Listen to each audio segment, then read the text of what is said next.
Good morning, my respected teachers. Today's topic of my presentation is endocrinological emergencies, and I will discuss about 4 important topics. These are thyrotoxic crisis, sick euthyroid syndrome, myxedema, coma, and critical illness related corticosteroid insufficiency. I am Dr. Pallavi, DrNB PDT of this institution. I will discuss about the physiological background very shortly before I turn to discuss to the specific topics. This is hypothalamic pituitary thyroid axis, a very important component in our neuroendocrine system, which consists of 3 different sites of hormone releasing systems, like firstly hypothalamus, which leads to release of thyrotropin releasing hormone, and it helps to stimulate the anterior pituitary gland, which helps to excrete thyroid stimulating hormone, and it acts on the thyroid gland, which leads to release of the thyroxine hormones, and it acts on the target tissues. The T3, T4 along with others, some other hormones like somatostatin, glucocorticoids and dopamine, they inhibits the TRH on the hypothalamus as well as acts on the anterior pituitary gland, thus completes the feedback loop of inhibition. Thyroid hormone synthesis. The thyroid tissue consists of spherical cavities called follicles, and these cavities contain a colloidal suspension of protein called thyroglobulin. These cavities are lined with epithelial follicular thyrocytes. 2 hormones are produced, like tetraiodothyronine or T4 and triiodothyronine or T3. T4 is considered as a prohormone as it leads to conversion to T3 mainly in the bloodstream. These are the quick steps of production of thyroxine. TSH interacts with the receptors on the basolateral surface and increase in the cyclical AMP production. It leads to activation of the sodium iodide symports, and it leads to uptake of the circulating iodides into the cell. It leads to synthesis of thyroglobulin within the Golgi bodies and endoplasmic reticulums of the follicular cells, and it leads to transport of iodide to the follicular cavity. AC এইটা একটু বন্ধ করে দাও, দরজাটা তাহলে বন্ধ করে দাও। 22.5 is the last one. It leads to transport of iodide into the cavity via different carrier proteins like pendrin. Then there is organification of the thyroglobulin residues into monoiodotyrosyl and diiodotyrosyl residues, and it leads to coupling to form the thyroxyl residues. These iodinated residues are taken back via pinocytosis and undergoes proteolytic digestion into the lysozymes. Then the thyroxine enters bloodstream and it gets bound to carrier proteins like thyroxine binding globulin, transthyretin and albumin. This is the different steps of production of thyroxine that I have discussed already just now.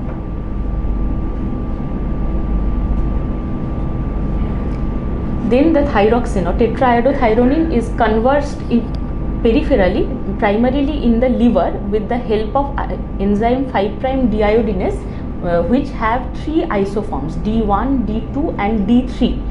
This I will be discussing in detail while I will discuss the sick euthyroid syndrome. Mainly the D1 and D2 isoforms help in peripheral conversion of T4 to T3. D3 is not actually present in healthy adults. Only some sites like placenta and newborn babies and also some in case of non-thyroidal illness or sick euthyroid syndrome, these D3 isoforms are expressed. When we come into the laboratory evaluation of any thyroid disorder in ill patients, routine or unselected screening is not recommended. Regular tests that are in use are TSH, free T3 and free T4 with different antibodies that acts on either TSH receptors or anti-TPO receptors or anti-thyroglobulin antibodies, and also the reverse T3 is an important parameter in diagnosing different thyroid dysfunctions. But TSH, it is a primary laboratory parameter of assessment we have different generation of assays and new techniques of the measurement of TSH, but still it can give false results that I am discussing after.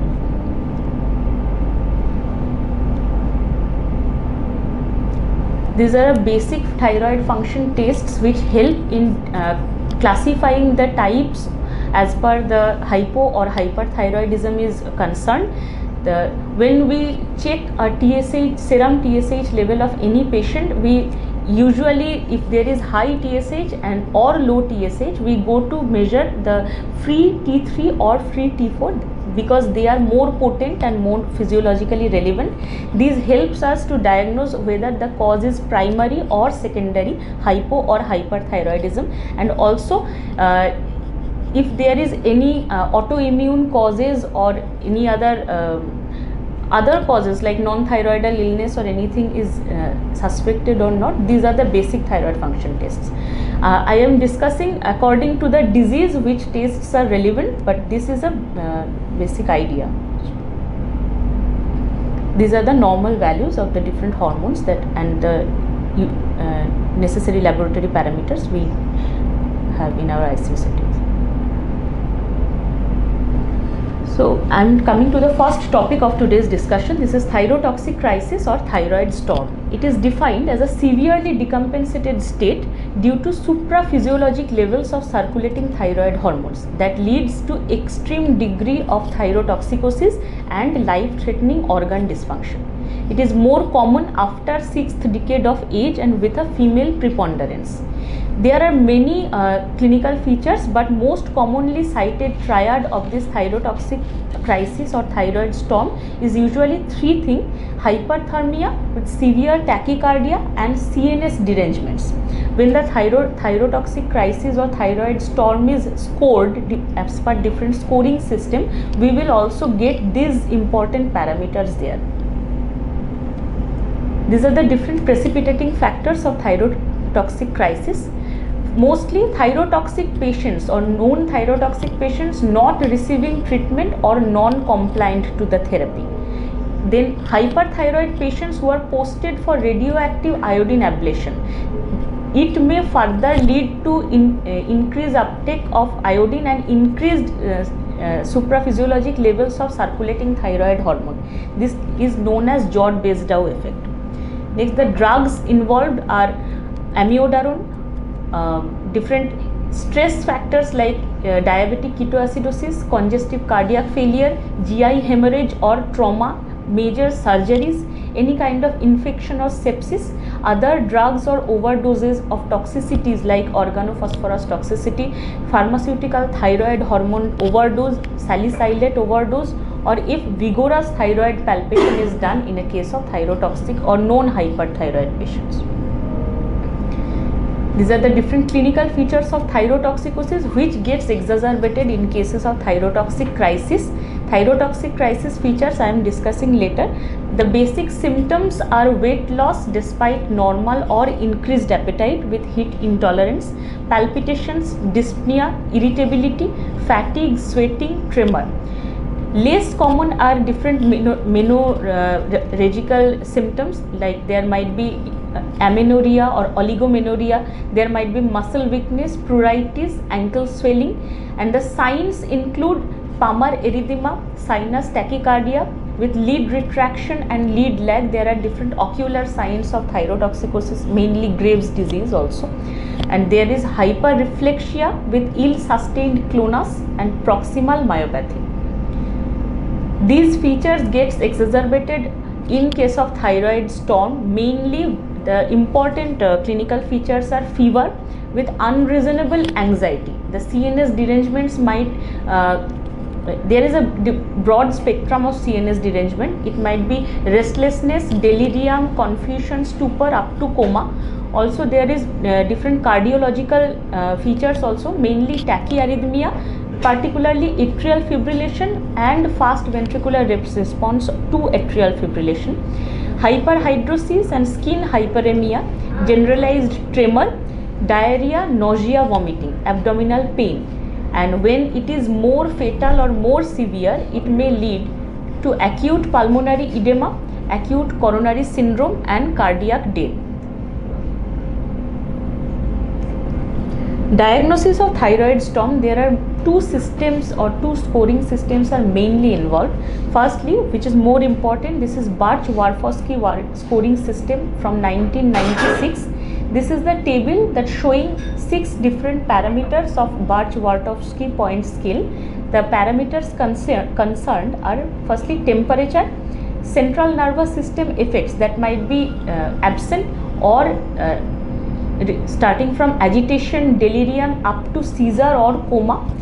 Next is gastrointestinal or hepatic dysfunction, that might be diarrhea, nausea, vomiting, that also go up to unexplained jaundice. Next is cardiovascular dysfunction, mainly tachyarrhythmia with or without presence of atrial fibrillation. Next is heart failure, mild, moderate or severe, and any precipitating event present or not. Total range is from 0 to 145. When the score is less than 25, it is unlikely to be a thyroid storm. The score is when 25 to 44, it is impending, and when the score is more than 45, it is highly suggestive of thyroid storm. Next is Japanese Thyroid Association. They have given a new diagnostic criteria for the scoring system. There are prerequisite for diagnosis is there must be presence of thyrotoxicosis with elevated level of free T3 or T4, and there are different symptoms that includes different CNS manifestations, temperature more than 38 degrees centigrade, tachycardia with or without atrial fibrillation with heart rate more than 130 beats per minute, congestive cardiac failure with presence of pulmonary edema that may lead to cardiogenic shock, and gastrointestinal or hepatic manifestations like may start from nausea, vomiting and go up to jaundice with bilirubin level of more than 3. When we diagnose, there is 2 grade, like firstly it's a suspected thyroid storm, that is TS1 or TS1 is definite thyroid storm and TS2 is suspected thyroid storm. Definite thyroid storm is presence of the prerequisite criteria. There should be presence of thyrotoxicosis with at least one CNS manifestation, that may be restlessness, delirium up to coma, and with fever, tachycardia and other parameters that I have discussed. At least one CNS manifestation should be there to be diagnosed as the definite thyroid storm. Next is if it is TS2 or suspected thyroid storm, then there might not be presence of CNS symptoms. Thyrotoxicosis is a prerequisite, then the combination of 2 of the following, like the other parameters from symptoms number 2 to 5, there might be presence of 2 of any of the parameters. Then we can suspect that the patient is mildly having suspected thyroid storm. But we should also look for the differential diagnosis when we go through this JTA scoring system. There might be presence of fever, impaired consciousness, heart failure or liver disease due to any other precipitating event or any other underlying illness. So we should always exclude other causes of fever, impaired consciousness or heart failure or hepatic dysfunctions before we stamp a patient to be a case of thyroid storm. These are the different CNS manifestations that might be there in cases of thyroid storm. As I have discussed, there is a spectrum of CNS derangements that starts from restlessness, delirium, acute confusion up to lethargy and stupor, seizure and coma. When we get such manifestations in a patient likely to have thyroid storm, if there is any focal neurodeficit or meningeal signs, we should go for the imagings. If there is any clinical findings and also positive findings in the imaging, then we should go for the treatment of complications also in parallel of treatment of the thyroid storm. Along with, if there is any coexisting metabolic or poisoning disorders like electrolyte abnormalities, glycemic dysfunction, renal disorders, alcohols or any drugs, then we should also treat accordingly. Next is principle of thyroid storm management. The steps we use in cases of general and specific management of thyroid storm, I am discussing it later. The main principles are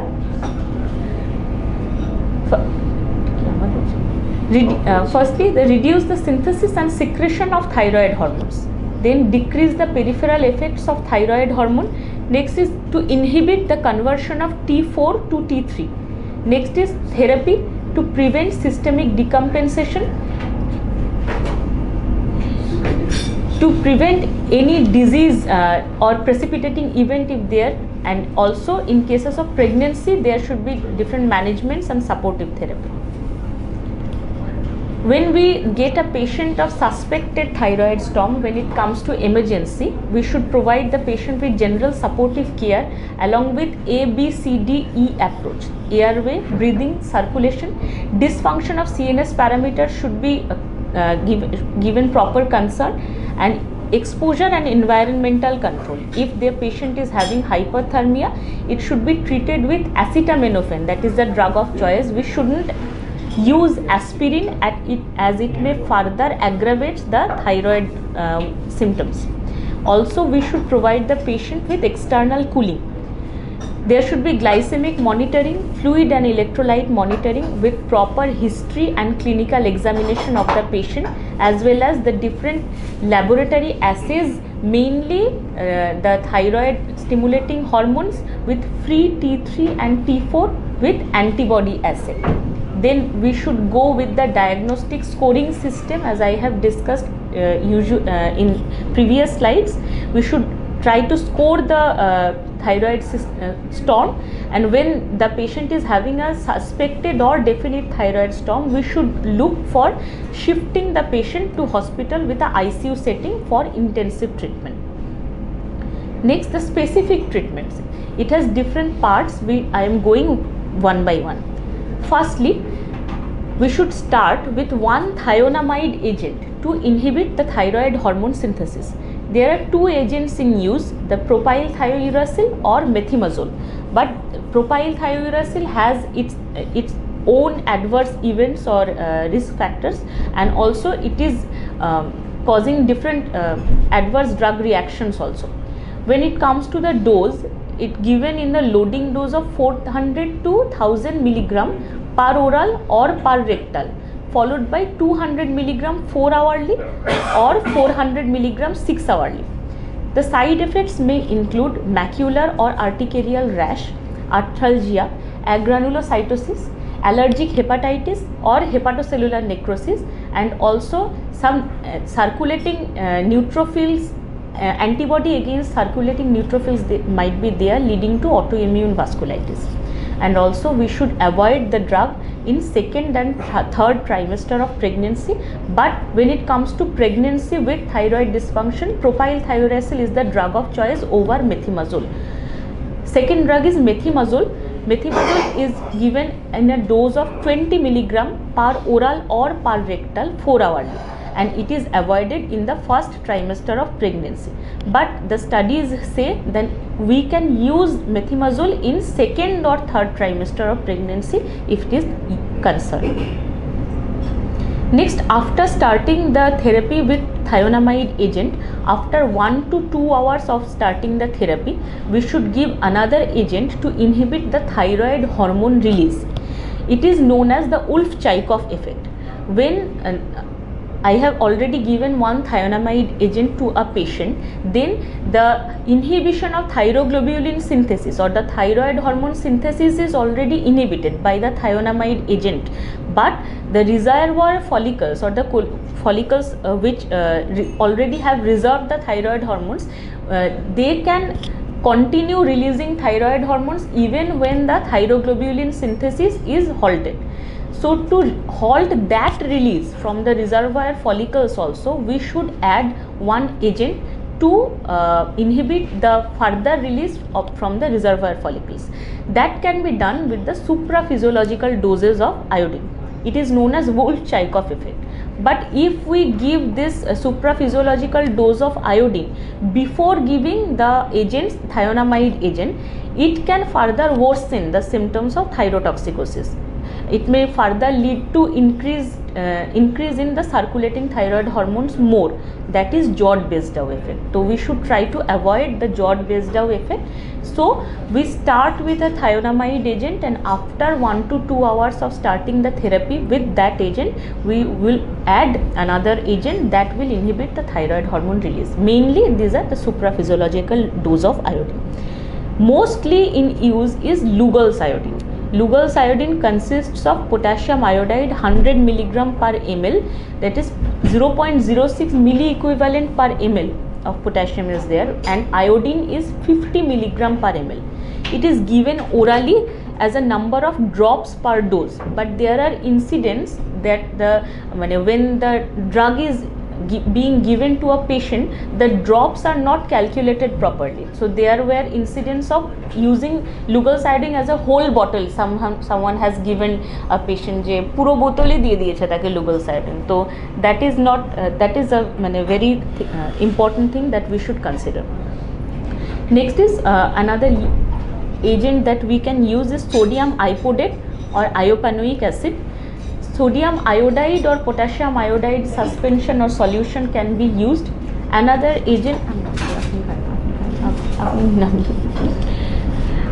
agent is lithium carbonate, but lithium carbonate has its own detrimental effect. It has a very narrow therapeutic index, and there are very much chances of producing lithium toxicity. The doses are 350 to 450 mg per orally 8 hourly. Yes, sir.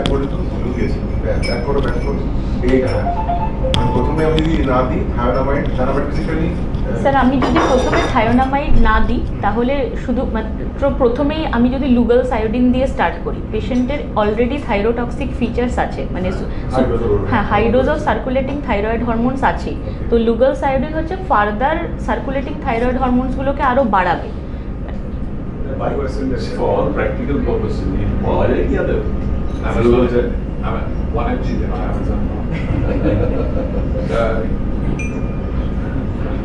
Yeah, but you ask for it from Amazon, it will come to you at I know. So no pharmacy the power jave and the দিতে পারে। where they power not এমনি salt খাই, salt খাই, এটাই তো targeted therapy তাই না, বায়োভাস্কুলার গুলো না আরো আছে নিশ্চয়ই আসবে, আছে আরো নেক্সট আছে। চলো দেখি না, you done well up till now, but practically what will you do?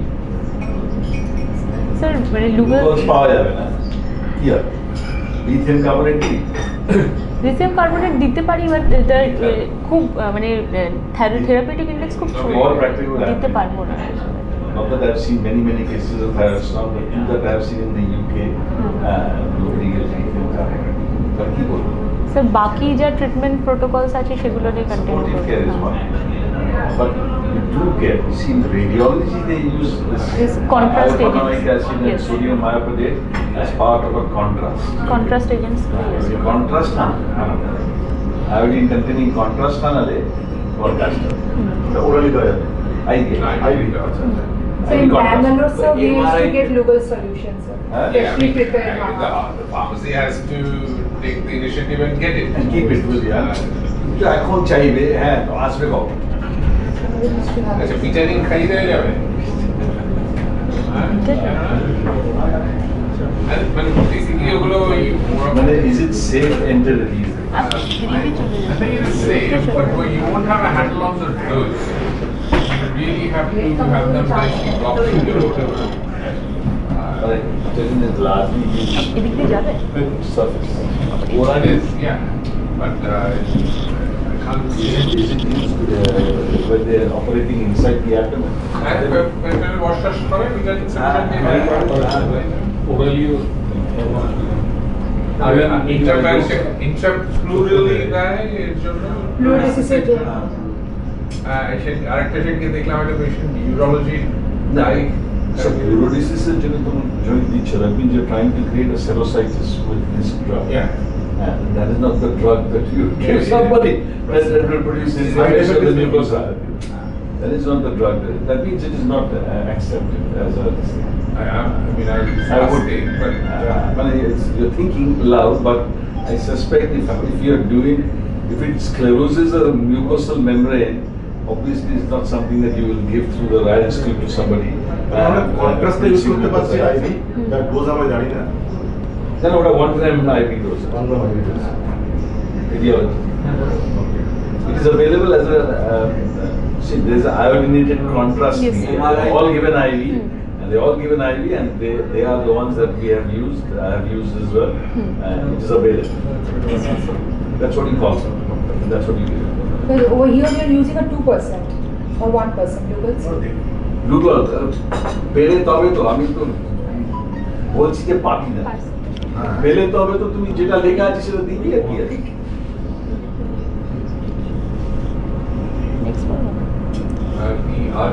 as a corollary, a lot of people get lots of CT, this and that, and they get this chart. contrast.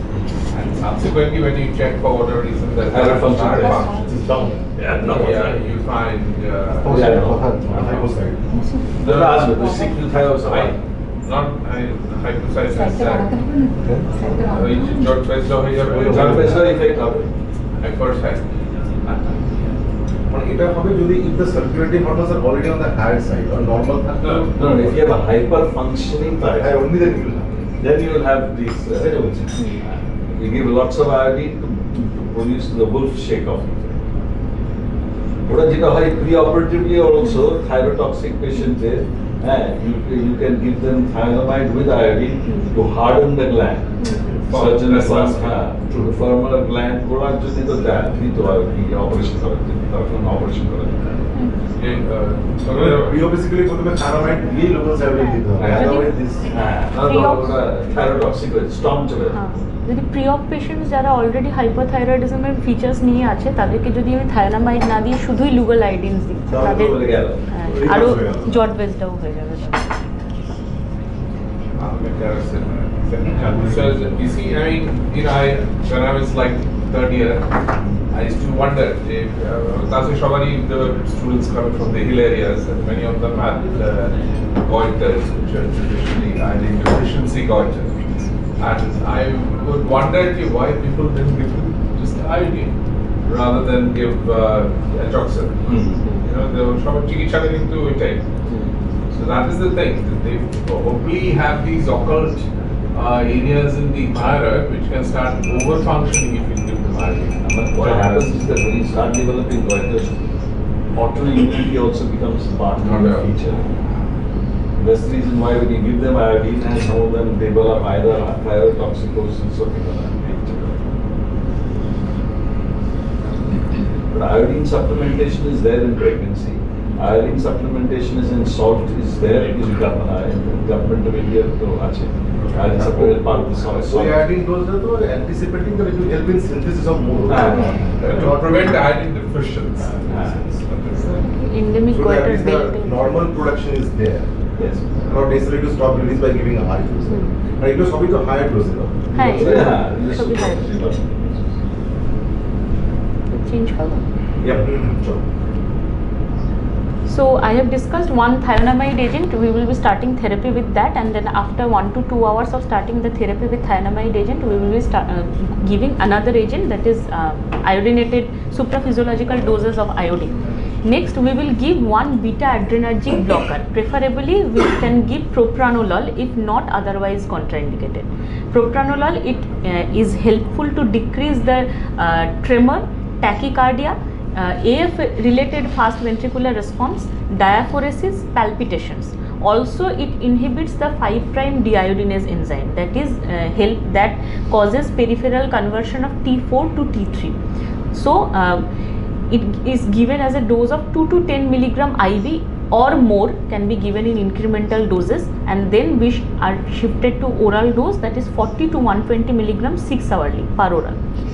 In patients with reactive airway disease, when the propranolol is contraindicated, we can go with a cardioselective beta blocker. Metoprolol is the drug of choice in that case. Also, esmolol can be used as it is a very ultra short acting cardioselective beta blocker. If beta blocker is absolutely contraindicated, then we may use calcium channel blockers like diltiazem in IV, or other antihypertensives off-label use is also done in some places like reserpine or guanethidine, that can be also used. Is it practically possible to 40 mg to 6 times? Yeah. These are thyrotoxic, man. They have severe tachycardia. You can. So before you come to the next one, so which thionamide? Sir, Both are available. Which one you want to give? So propyl thiouracil can be given. As actor choose कर what the name? Sir, if not contraindicated, propyl thiouracil is enough. Propyl thiouracil can. So propyl thiouracil শুধুমাত্র মানে থায়োনামাইড হিসাবেই যে কাজ করছে ওটা নয়, it also helps in the মানে it also used in peripheral conversion of T4 to T3 তেও ওটা inhibit করে. Basically reduces the conversion of T4 to T3. So propyl thiouracil first choice. Yes, sir. Beta blocker with the propranolol again first choice. Yes. Right? Your choice next.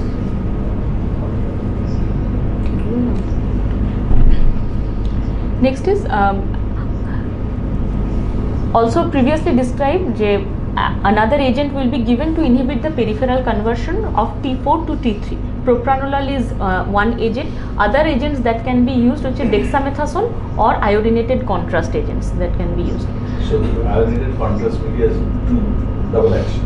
Yes, sir. One is really giving them injection directly, the wolf check-off effect, and the other one is. Yes, sir.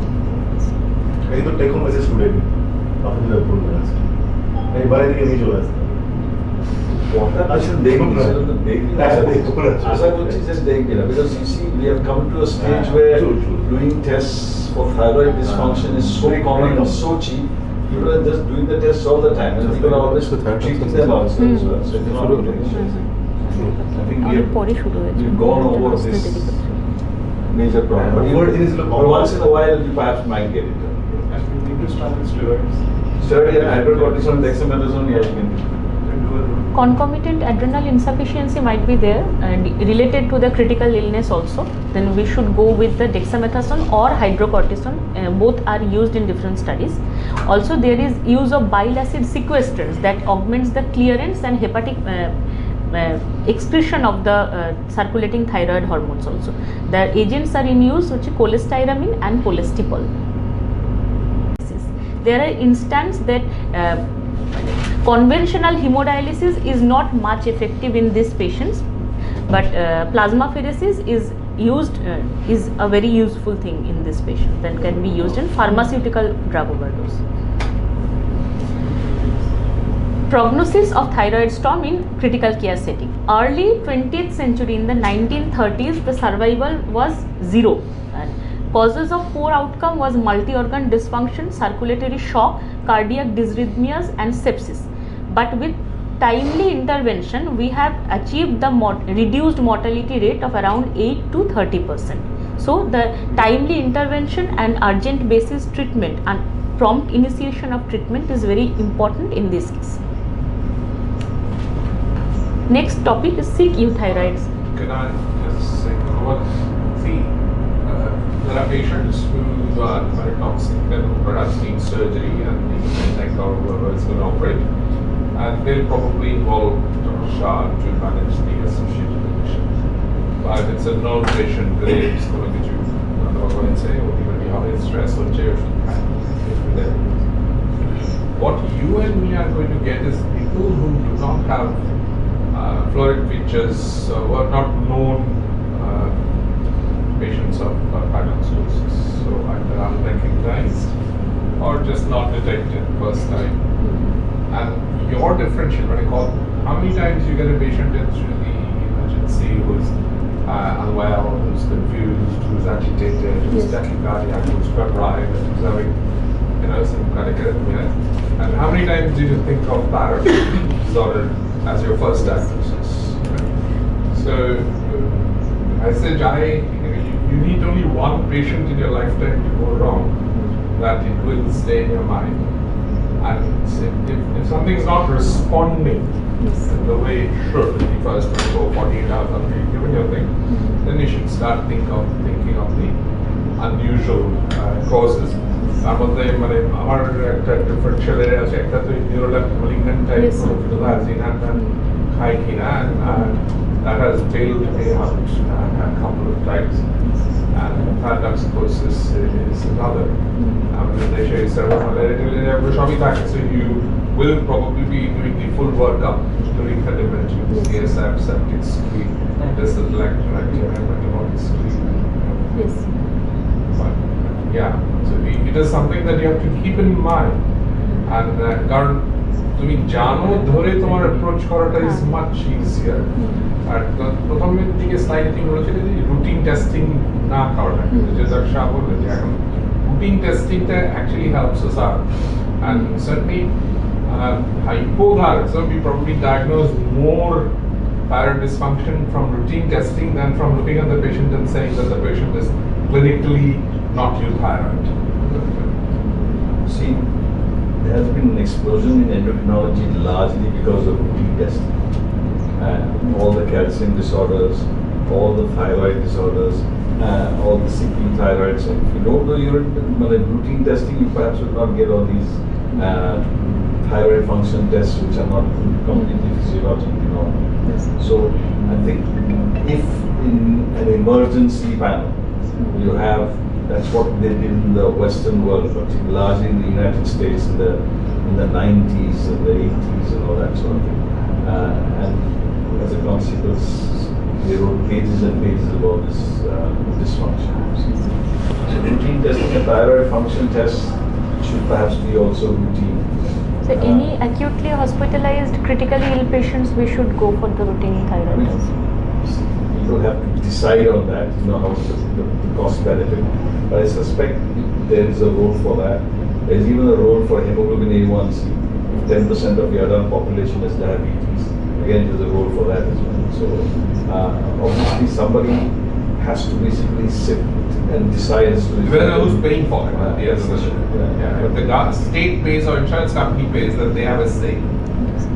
Diagnostic ক্রাইটেরিয়ার মধ্যে কিন্তু এটা নেই, মানে laboratory testing না আছে তোমার ওই যেগুলো তুমি যে স্লাইড করবে না, তো থাইরোটক্সিকোসিস তুমি ডকুমেন্ট করতে হবে।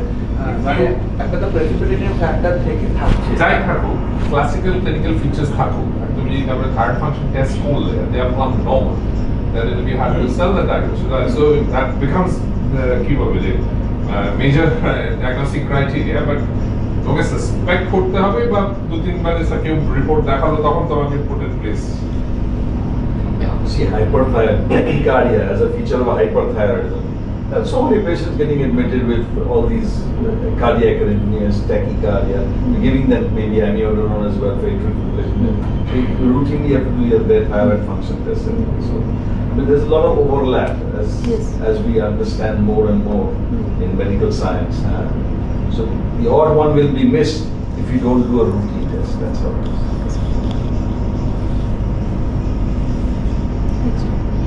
So next the second topic of my today's presentation is sick euthyroid syndrome. It is also known as non-thyroidal illness syndrome or NT-IS. This is defined as abnormal levels of circulating thyroid hormones that are frequently observed in patients with acute or chronic systemic illness without any manifestations suggesting thyroid disease. This is known as non-thyroidal illness syndrome or sick euthyroid syndrome. Mostly it is a physiological adaptation to or generalized systemic endocrinal response to critical illness or injury. There might be different hormonal imbalance also, might be altered prolactin and cortisol level, high endogenous circulating catecholamines might be there. There might be increased protein catabolism and glucose intolerance that leads to this stress response or physiological adaptation. As I have discussed previously, the peripheral conversion of T4 to T3 that requires an enzyme known as 5' deiodinase that has 3 isoforms D1, D2 and D3. Depending upon the sites of the availability of the isoforms D1 and D2, when these are the main isoforms that helps in peripheral conversion of T4 to T3, and the D3 that mainly in the placenta or some neonatal tissues, or not present much in adult tissues. When it is induced, that leads to conversion of T4 to reverse T3. But when the deiodinase isoforms D1 and D2 are inhibited and hepatic D3 activity is induced, that may lead to increase in the circulating level of reverse T3 and decrease in the circulating level of normal T3, free T3. But there might be not much change in the TSH levels. So when we try to diagnose a case as a sick euthyroid syndrome or non-thyroidal illness, main laboratory parameters that are in use are circulating T3, circulating reverse T3, and free T4 also is there. I will discuss the hormone patterns in a graphical representation, and also the TSH levels to exclude it from normal hypothyroidism, and the other part is sick euthyroid syndrome. The causes might include phenotypic change due to systemic illness, different drugs like amiodarone, propranolol, corticosteroids, selenium deficiency, because the 5' deiodinase is a selenium containing enzyme. If there is extreme starvation or selenium deficiency, that may lead to decreased D1 and D2 isoform activity. Stress or surgery induced release of endogenous interleukins or TNF alpha that have shown to cause decline in T3 level in different studies. When a patient is suffering from bacterial infection and there is circulating lipopolysaccharide endotoxins, that releases D2 isoforms in the hypothalamus, not in the peripheral side. Hypothalamic D2 isoforms, when they are released, that leads to TRH suppression due to the hypothalamus থেকে যে TRH secretion হচ্ছে, that is also inhibited by the bacterial endotoxins. So there is feedback suppression of TRH as per the hypothalamic pituitary thyroid axis is concerned. Also there is different factors that leads to inhibition of binding to thyroid binding globulin. There might be decrease in the plasma level of thyroid binding globulin also due to different drugs, infections, sepsis and other systemic illnesses. And also another factor is interferon gamma that inhibits the TSH and cyclical AMP mediated upregulation of TSH receptor. That is the first step of thyroid hormone synthesis in the diagram I have discussed. That may be inhibited by interferon gamma as a part of systemic illness or injury. It leads to decreased thyroid hormones, circulating thyroid hormone or T3 level as a whole. These are the different isoforms of 5' deiodinase enzyme D1, D2 and D3. D1 and D2, they mainly act on liver and other sites, extra hepatic sites, but D3 is not much present in liver. It is mostly present in placenta, skeletal muscles and CNS hemangiomas. The D1 and D2 are the main source of T3 synthesis, and D1 is mostly used in cases of degradation of reverse T3. And when D3 is concerned, D3 isoform is helping in the formation of reverse T3. So when the sick euthyroid syndrome is concerned, and this is a clear picture that D1 and D2 levels are low and D3 level or D3 activity is more induced. So the plasma hormone pattern of sick euthyroid syndrome, most early change we get is decrease in T3, sometimes paralleled by a rise in reverse T3. There is a graphical schematic diagram is there, but I have not included that. Ekdom last day eshe dekhechi.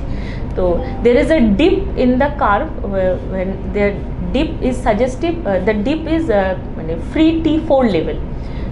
The stages of the sick euthyroid syndrome, if we try to plot it in a curve, there is the acute, mild, moderate, severe illness, and then there is the recovery phase. When the disease is increased in the severity is increasing, that free T4 level is gradually dipping. So if the free T4 level is very low, it is an indicator of severity and poor prognostic outcome.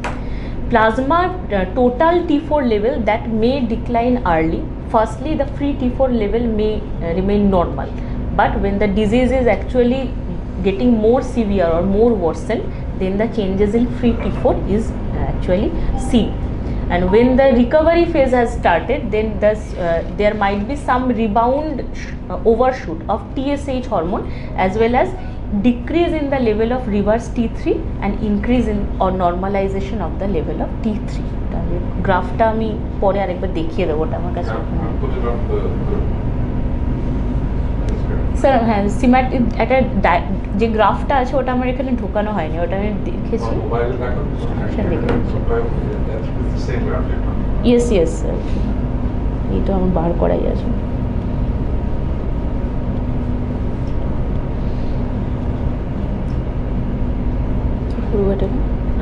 One of our DrNB medicine PDTs did a DrNB thesis on prevalence of acute thyroid depression.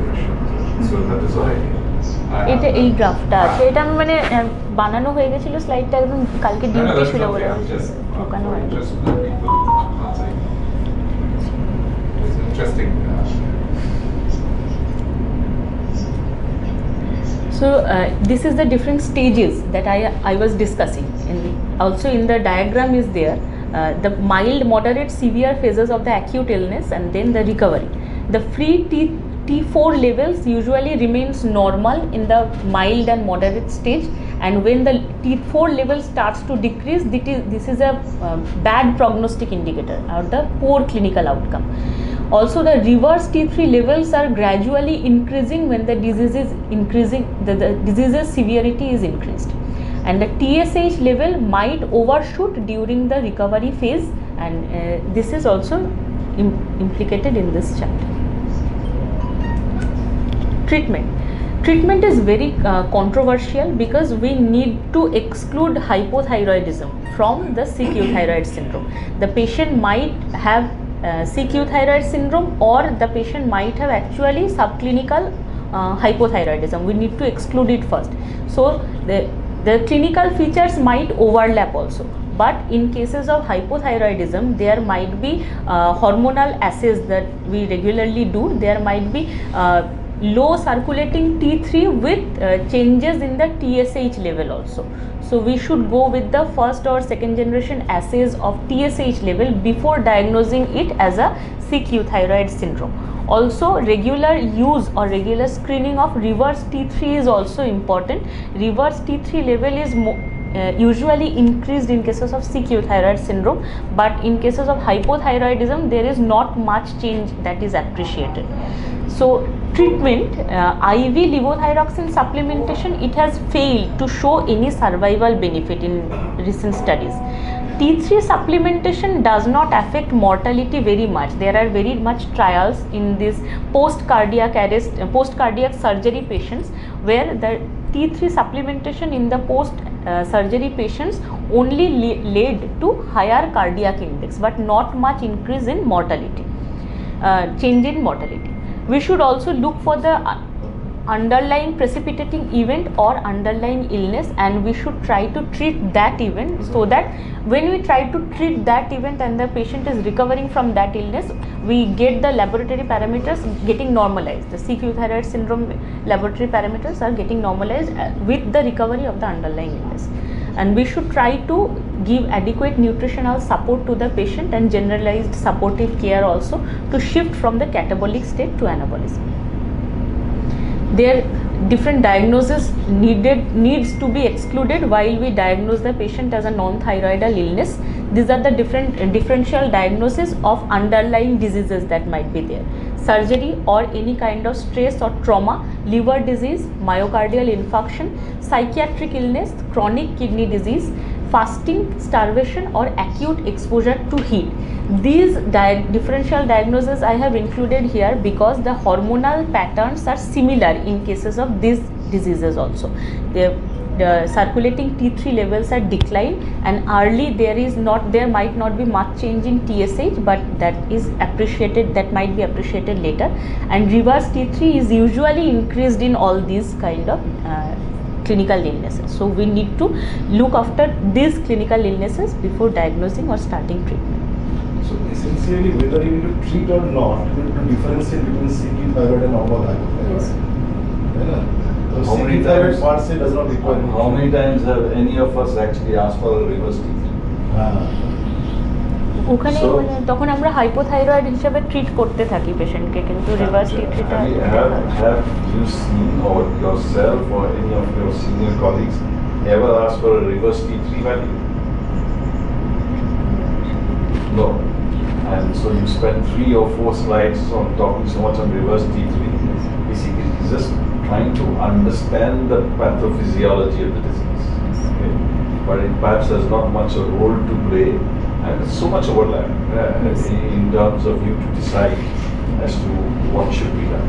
So you actually look at the thyroid function test, and as you rightly pointed out, if you think that clinically the patient fits, that he perhaps may have hypothyroidism and he may benefit from a thyroid replacement, then you basically take a call, looking at the reports, the biochemical reports, and the clinical context person. So that's what we do. Sir, the provided table that TSH is doing the mild moderate severe cases. Yeah, What yeah. do you do in the recovery phase that TSH? Yeah. Overshoot হয়। True. So what we are always going to look at is your free thyroid hormone levels. And your TSH levels can even actually go down if you're giving somebody dopamine infusion.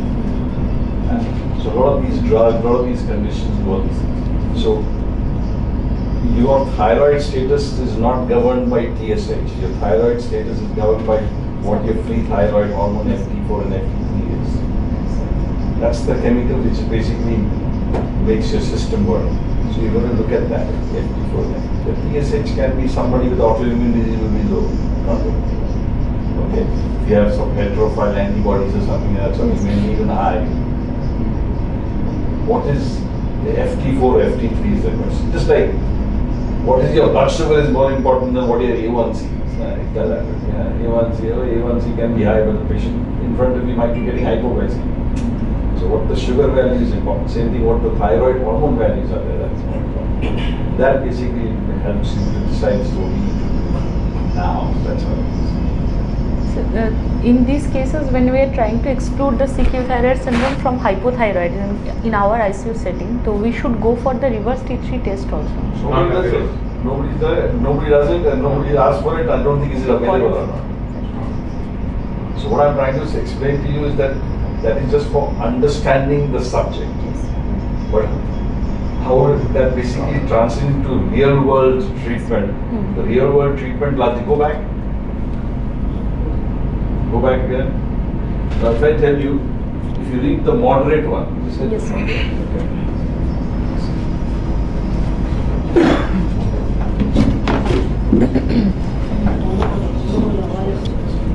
ঠিক আছে, এই দুটো বন্ধ করে দিলাম। Now somebody has a FT3 which is low, the reverse T3. Reverse T3 পাওয়া যাচ্ছে না, এটা ব্ল্যাঙ্ক করে দেবে। তারপরে তুমি দেখো এটা এটা এটা এটা এটা আর এটা। So if somebody has something like this, what you may think? He's got a low TSH, is a low T3 and a low T4. Secondary কিছু কজেস আছে, সেকেন্ডারি কোনো কজ কিছু আছে নাকি? স্টেরয়েড ইনডিউস মানে আদার কোনো সিস্টেমিক কিছু? No, I mean you have to first think that a pituitary অসুখ আছে কিনা? Is there a tumor there in the pituitary gland resulting in no TSH? As a consequence, there's no T3, there's no T4. মানে secondary হাইপোথাইরয়েডিজমের কোনো cause? Probably we বলেছিলেন all those HPF Yes, which we yes. have done. So in a stressful situation, there's so many of these interleukins just floating around. Yes. So your HPA axis is not delivering normally. That's why you're getting this controverted. The patient's thyroid is perhaps. Yes. So unless you've got a reasonably high TSH and it fits with your situation, so you got to say a sick patient, you've been treating for sepsis, this and that. Patient is on the ventilator, and suddenly you get this thing here, the TSH is 15 or 20, and then you think, okay, maybe I need to treat this, get the patient off the ventilator, this, that, the other. But if the patient is otherwise well, and the TSH is maybe 8 or 9 or something, you might just repeat it a few weeks down the line. So we're not talking about critical patient. If a patient comes to our OPD with some hypothyroid, TSH is somewhere OPD is different, and this is different. So somewhere on 5 to 10 and T3 T4 is normal. How do you approach? Then you basically see what are you treating is the question in the OPD. What are you treating? Now, if you look at all the data in terms of why you need to treat them, and the type A endocrinologists say that no, you must treat them. You're treating them largely because these patients are going to develop frank hypothyroidism in the future. Okay, sir? Now, frank hypothyroidism in future is largely governed by the fact that are they antibody positive or not. So they an anti-TPO antibody or anti-thyroid, you are justified to start treating the subclinical hypothyroidism. I think she's going to talk about it. Sir, You're going to talk about subclinical ना hypothyroidism. वो आज के topic ही नहीं. So that is what governs it. It's not going to do a lot for your patient right sitting in front of you right now. But that is what you're trying to avoid. Now there are certain symptoms of hypothyroidism which are symptoms of life with stress in general. Feeling tired, feeling bloated, not right, feeling right. So all these things are there. So that is not something which you can or cannot say the patient is going to benefit from giving a. So you can have a therapeutic trial. You can give them a T4 and then you assess their symptoms later on. Now the question is, it's an iffy thing. Now your times are good, you've got a nice good paycheck and you've not been on a holiday, you feel fine.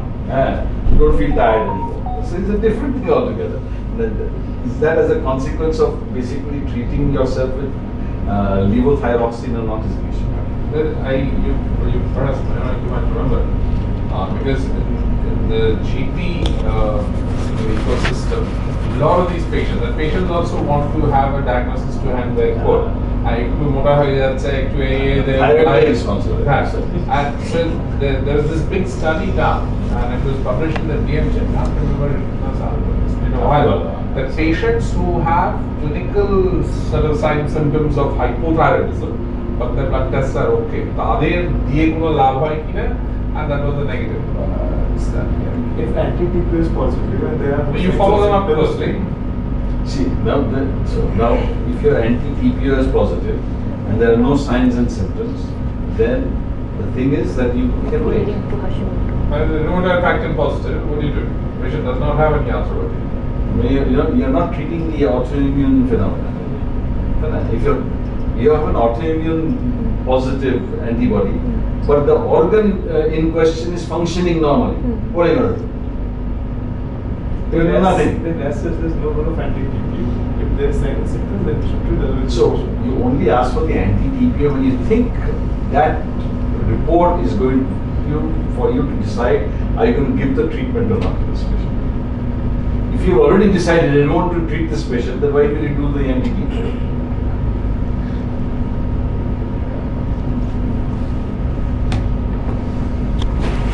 So next topic. It's a different story in pregnancy and in women because it's more to do with the child rather than the mother. So that.